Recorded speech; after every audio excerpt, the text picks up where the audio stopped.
Hey friends, welcome back to Canadian Cutting Edge. Yeah, it's been a little while. I did have another video to put in between here, but the files got corrupted on the memory card that I used on the phone, so, well, hey, they're gone. So that video's gone.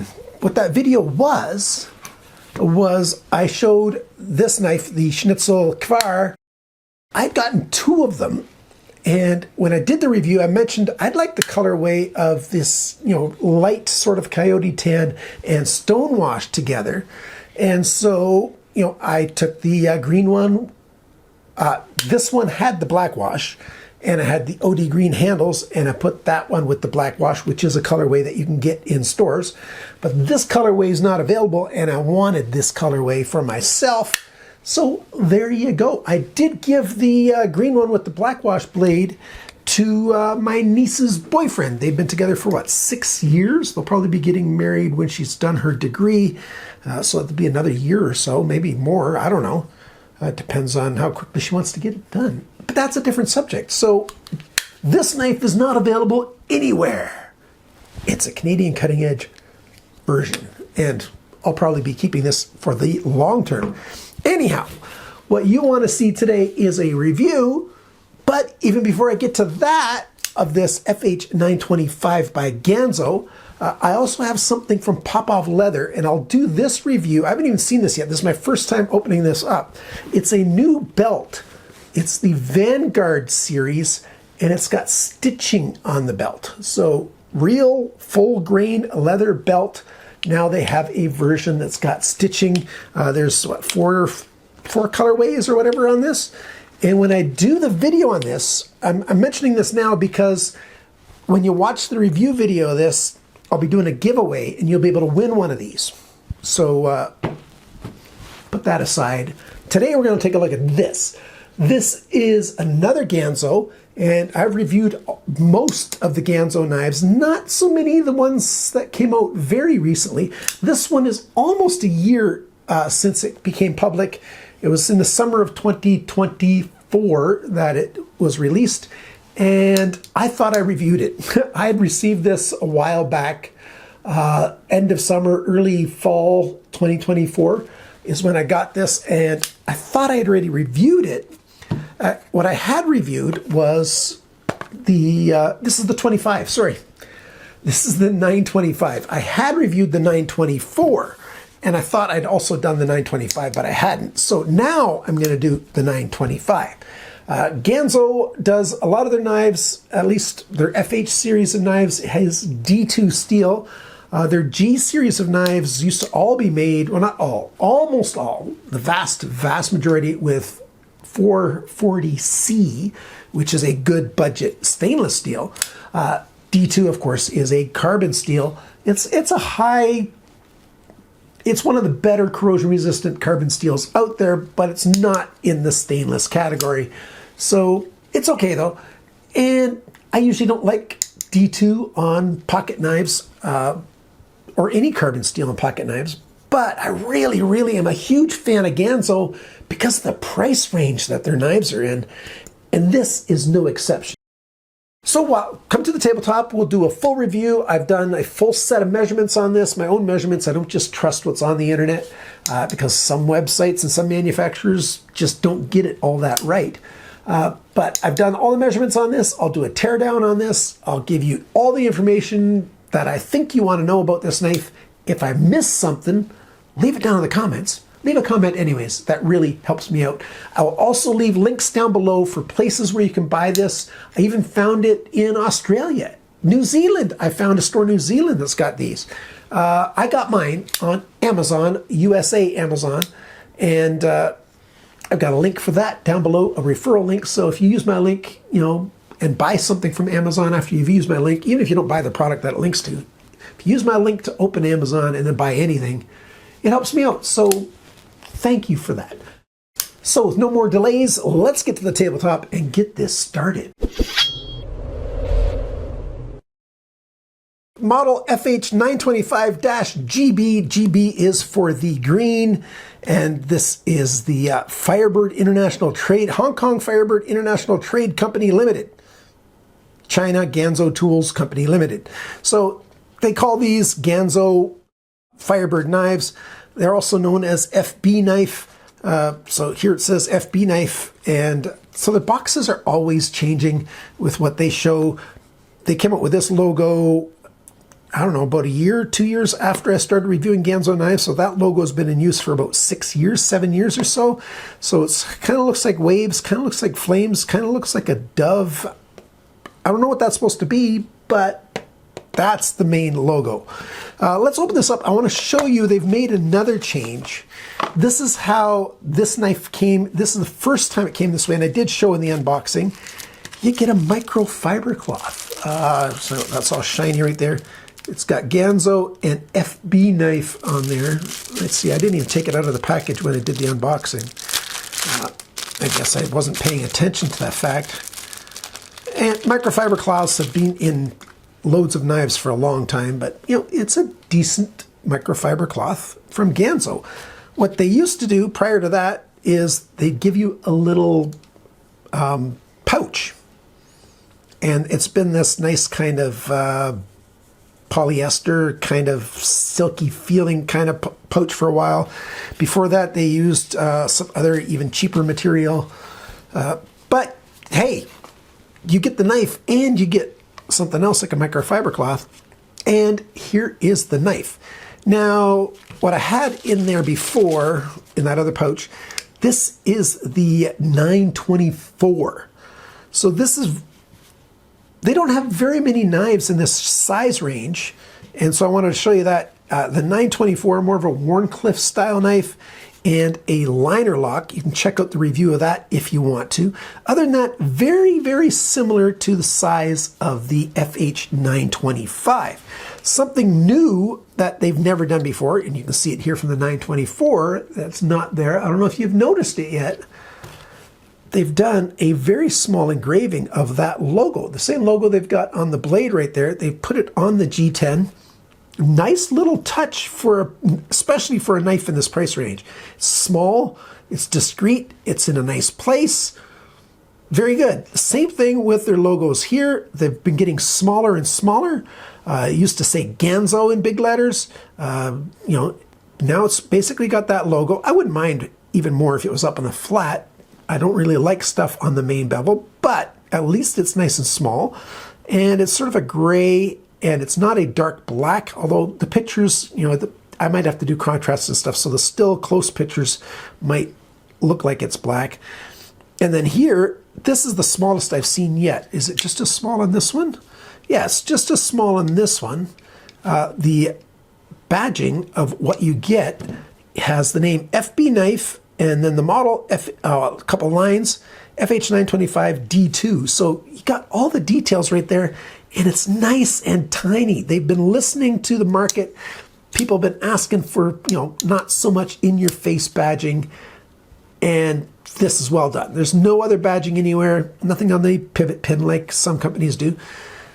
But that's fine. Why is that fine? Well, let's do the price next. How much does this knife cost? Like I said, I got mine from Amazon, and it's now May 1st when I'm recording this early in the morning. This guy today is, what, $27.95 US? I forget which colorway. Maybe it's the green ones. $26.95, and they've got one color or two colors that are $28.95, and then they got a carbon fiber laminate for $31.95. Now, trust me, I get comments all the time, well, mine's solid carbon fiber. No, it's not. If it's from Ganzo, it's not solid carbon fiber. They have not done solid carbon fiber, even though they use the word solid sometimes. I don't know if they did for this one, but sometimes they use the word solid. It's black G10, and they put a layer of carbon fiber on. And if you take the handle apart and you turn it over, sometimes there's a layer of carbon fiber on the side that hits the liner, and that's what tricks a lot of people. But no, solid carbon fiber, even this thin, would just be too expensive. Like, carbon fiber is not cheap. It's just too expensive, and I've done the investigation. I've done cutting them in half and stuff and looking. No, they're not solid carbon fiber. Oh, Jake, relax, relax, Jake. It's okay. Take a breath. Take a breath. Very, very few knives, if it's that totally smooth, polished surface, not 3D milled, just totally smooth polished surface, it's going to be a carbon fiber laminate. So a very thin layer of carbon fiber that's been glued onto G10 or something else. So G10 comes in several colors. By the way, some of the countries, like I think in New Zealand, they only have it in green and black, I think. So I don't know. In New Zealand, 85 New Zealand dollars. In Australia, 68 Australian dollars. AliExpress will ship this to Canada, 50 Canadian dollars plus 10 Canadian dollars roughly. It might get stopped at the border and confiscated. Who knows? At the Canadian border, that is. But you'll get a refund from AliExpress or whatever. And now I've noticed that to the United States from AliExpress, there's also a shipping fee. So it's probably because of this tariff war that's going on, you know, between China and the U.S. Canada's got their own, you know, battle going on with China and Canada as well for tariffs. And of course, U.S. and Canada have a tariff war going on as well. Hopefully all that stuff will end soon. I highly recommend, if you are in Canada, do not buy anything from the United States unless you're ready to pay those fees. I got a package from White Mountain Knives 2 months ago. I finally got the bill last week. I had to pay $150. I bought less than $300 worth of knives from them, shipped here, and then I had to pay $147 and change. Most of that was fees from the couriers and stuff, and the fee to collect the tariff and the fee to collect the duty that's normally on it. And then it's just nuts. All the fees that they add on top of the tariffs and stuff, especially if it's through a courier company, it's ridiculous. Anyhow, hopefully that, our countries come to some kind of agreement that's good for everybody and it lowers the tariffs or gets rid of them, preferably. Amazon United States, yeah, 27 to 32 US dollars. You can get it on eBay for $32.99. In Germany, knife.de, I guess that's all over Europe even, 43 euros. I saw Netherlands had this for a little less money than knife.de. That's also in euros. So I'll leave all those links down below. The knife. Yes, it's a small knife. It's not a big blasted knife. The blade is a little over, what's roughly 2.6 inches, 2.5 inch blade, and, a small handle, about a 3-inch grip. Yeah, it's not a big knife. But Urban EDC, this is actually quite nice. I'm a big fan of a drop point blade. It's very useful for so many tasks, especially for light EDC uses. We've got a very high flat grind. We've got a thin edge here. It's been sharpened fairly well. We've got a button lock. I like liner locks better than button locks for the most part. And I'd like this knife to be a liner lock like this one is. But it's okay. I don't mind it too much. Like I said, flat slab G10. For a $30 knife, under 30, it's got a spacer for the offside for the pocket clip. On the other side, you've got a nice wire pocket clip. It's not a fully deep carry, but it's a nice pocket clip. T8 screw there, but these are T6 button screws that are recessed down. I hate recessed button screws. It doesn't make sense to me. It should be a flat top screw instead of, leaving that little bit of a channel all the way around. And T6, we just need to stop using T6s in knives, especially lower cost knives. They tend to be not done very well. They tend to have, a lot of play, a lot of free play in the screw head. I'm not turning the screw at all. Let me get a bigger one. Where's that? That's a T. Here's the T6. So let me see if I can show you. It's not an awful lot of play, but there's play in there. And the T8 up here, yeah, there's play in that too. Not an awful lot, but there is some. So at least with T8, they don't strip out quite as easily. Hey, let's put this up here in the corner. I'll have Ganzo's name right there on the video. Every once in a while it'll focus down there. Yeah, I'm distracted. My brain's just not working. We got a back spacer, G10. We've got a lanyard hole. I really like it. Just like on this guy, it's got the G10 taken off all the way around. So when your paracord goes through there, I've got some paracord here, when it comes out, it can lie flat and not be sitting big bunched out on top of the G10. So I'm a big fan of that. Plenty of room there. You can get bigger than 550 paracord through that hole. That's a nice big hole for that. Other than that, it's pretty simple. Alignment out of the box, pretty much perfect. I like that. Deployment, we've got that recess cutaway here and on this side as well. And I can move the pocket up to the other side. I can either use my thumb or I can use my finger. Oh, I have my finger in the way. That works well.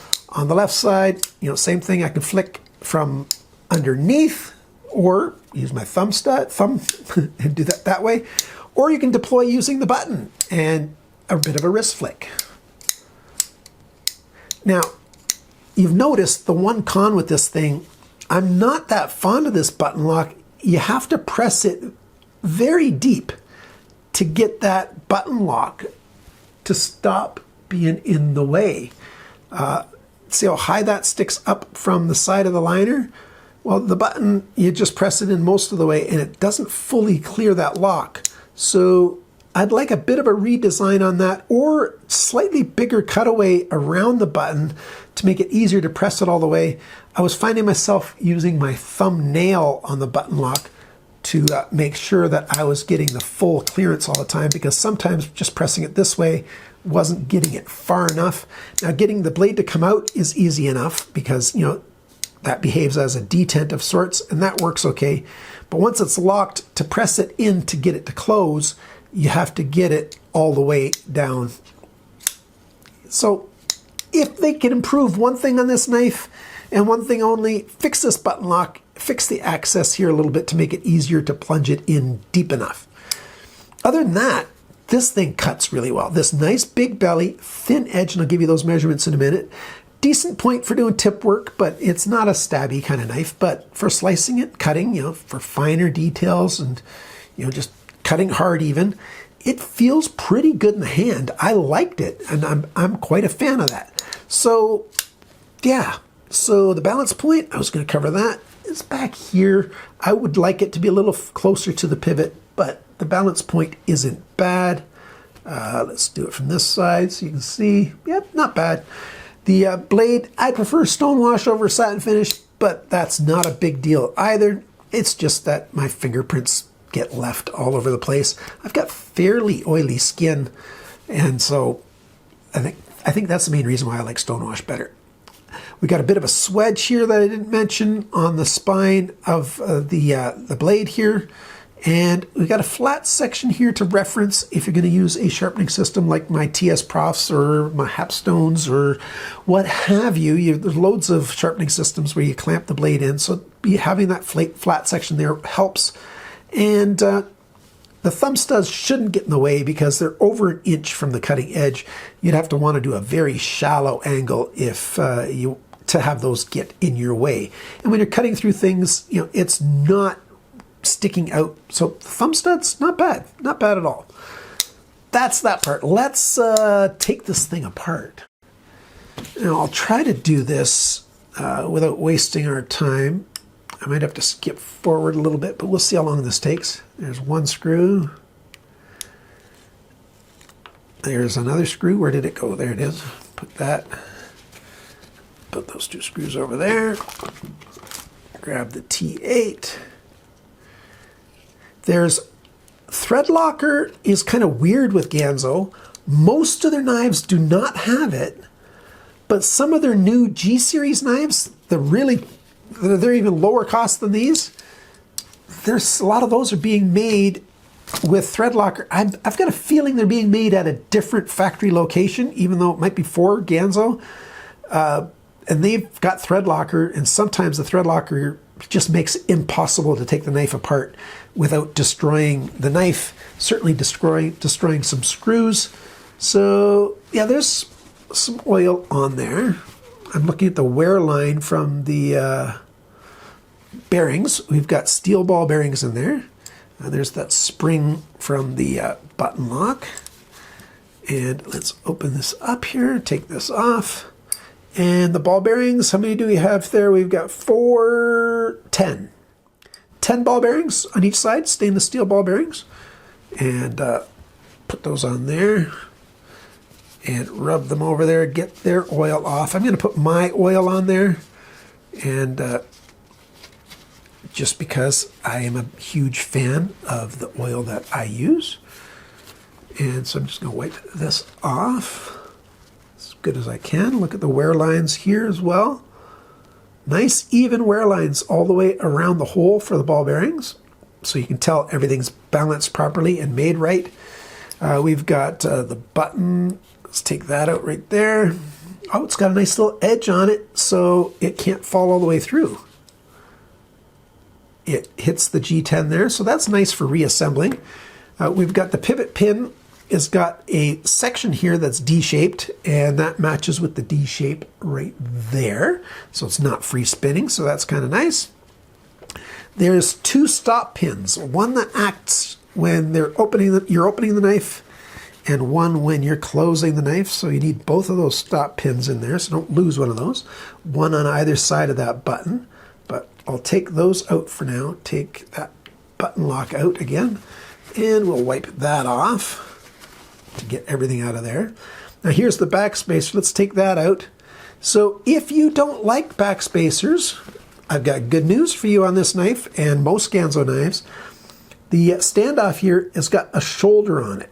So that means that when we take the other liner, we put it on there. Come on, Jake, line things up. There we go. You know, I can't squeeze that any closer than the thickness of the G10 anyway. So that works just fine. If you don't like backspacers, you don't need one. You don't have a nice fancy hourglass shape, you know, standoff then. You just got a straight pillar standoff. But you do not need to use the backspacer if you don't want to use the backspacer. I like it when companies do that, when they give you that option. I prefer that. So there you go. That's how that's made. I'm not going to show you reassembling. I've got that on some other button lock videos. I'm just going to put this back together again, and we'll go over the measurements. For those of you who watch all the way through, you get everything, because I forgot some stuff. I remembered while I was assembling this stuff that I forgot to mention. No blade play, side to side, up and down. That lockup is very good, other than, you know, the plunger, you know, having to be pushed in that extra little bit. Everything else about this button lock is actually very good. And I forgot to show, oh, not reaching down here. Oh, reach down to the floor. I wanted to show you the pocket clip, because I really like their wire pocket clip. This one could stand to be bent up just a little bit because it's a little bit tight, you know, from the factory. This guy, the 924, you know, see how that just slides right over right away? This guy, yeah, it's going to require just a slight bending. I'm going to take a pair of pliers, take it all the way off, hold them back here, and just bend this up a little bit, because as you can see right there, this is a little bit close. There's not, oh boy, I'm just throwing stuff around. There's not enough space there. You know, I should be able to have, you know, this screwdriver, like on this one, you know, go underneath there easily. But this one, it doesn't want to do that. So, oops, I just marred the G10 on there. Way to go, Jake. Make it wet. That makes it all better. Shh, come on, keep it adult. No, keep it child-friendly. Oh, boy. Yeah. So, tiny little thing. This is the first time I've had this issue with Ganzo and their wire pocket clips, and I've done a number of knives with the wire pocket clips. A dozen, 10, whatever the number is. So, it can happen. I don't want to bend it back here, because that'll just raise the whole thing up and that'll lessen the tension on it, because it's got a good amount of tension. I want to bend it right in this curved section here, just so that this edge is up a little higher. So there you go. Like I said, I was going to do measurements on this thing. The weight of this knife, I can put my chart over here with my weights and stuff so I can read it. 102 grams. It's roughly 3.6 ounces. Yeah, it's not super light, not heavy. It's just, yeah. As you saw from the liners, there's a tiny bit of skeletonizing in there, not an awful lot. Sharpness from the factory, 170 bests on my tester from the factory, not bad at all. The cutting edge length, so between my thumbnails there, that is 66.5 millimeters, 2.62 inches. Blade length, you heard I said it was 2.5, and it is. Tip to the closest spot on the G10 is 64 millimeters, 2.52 inches. The thickness of the blade stock here at the ricasso, the thickest area there, 2.62 millimeters, that's 0.103, so tiniest bit over 1/10 of an inch. The blade depth this way, the widest point is 30.2 millimeters, 1.19 inches, so almost 1¼ inches. The thickness behind the grind, it varies a bit along here by a couple thousandths, but the average that I measured across the edge here, it averages out to 0.37 millimeters, 14½ thousandths of an inch thick right there. That's why it slices so well. It's not thick and bulky, it just goes through stuff.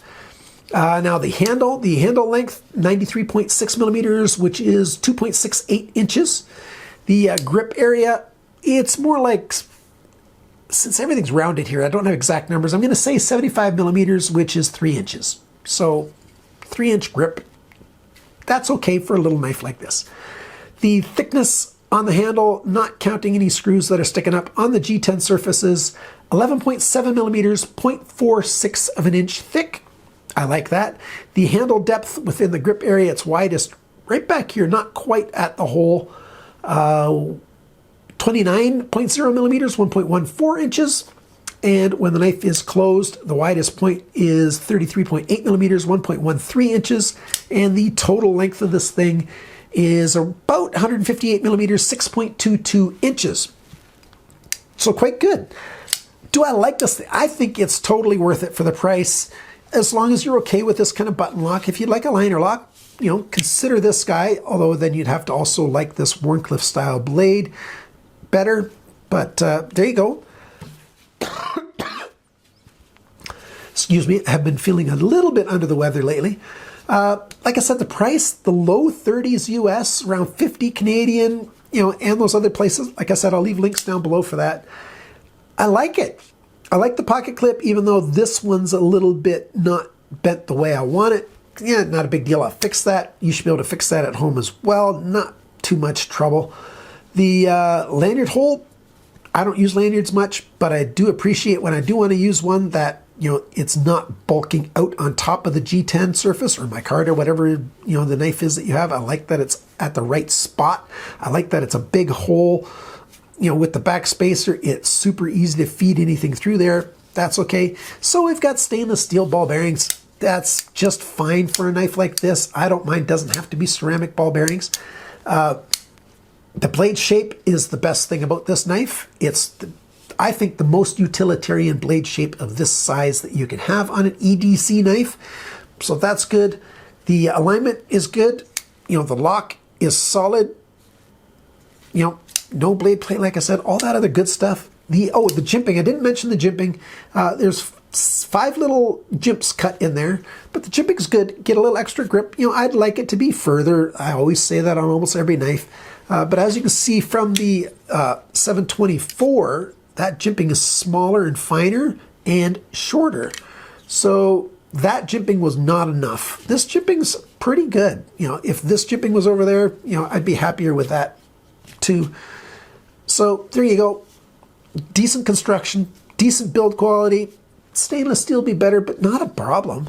And the only thing that I would like them to change on future runs of this knife, and maybe they have already because it's an earlier run, I've had this thing for 6 months already, or more than that, is for the button lock here to be able to more easily press it all the way down, and they could have done that by simply cutting away a little bit more, or milling away a little bit more of the G10 around it. My battery went dead again. That's why I'm back to 1080p. I'm doing 60 frames a second, but 1080p, so my batteries last a little bit longer. It's just not a good time to import batteries into Canada. Importing anything is just nasty right now. So I'll be doing 1080p for the next while again. We'll see. I was basically, I don't remember what I was saying. I was summarizing, I like this. What other knife in this price range, 30 bucks, can you find that? a spacer on that offside. You can buy knives that cost hundreds of dollars that just have holes, where the pocket clip could go on the other side. It's a tiny little touch, tiny piece of steel. Doesn't cost them much to make it, but at Ganzo, they do that. So Ganzo, Firebird, FBknife, whatever you want to call them, they make good stuff for low prices, and I'm very happy that they're not basing their company's future on copying other knives anymore. They're doing their own in-house designs, or they're hiring designers for knives as well. So, hey, I think they're doing a good job. And this knife, a couple nice little new touches, the microfiber cloth and the tiny little bit of milling right there on the G10. Decent. Worth the price in my books. Too bad there's no stores in Canada that carry these. And as always, remember friends, cut towards your chum, not your thumb.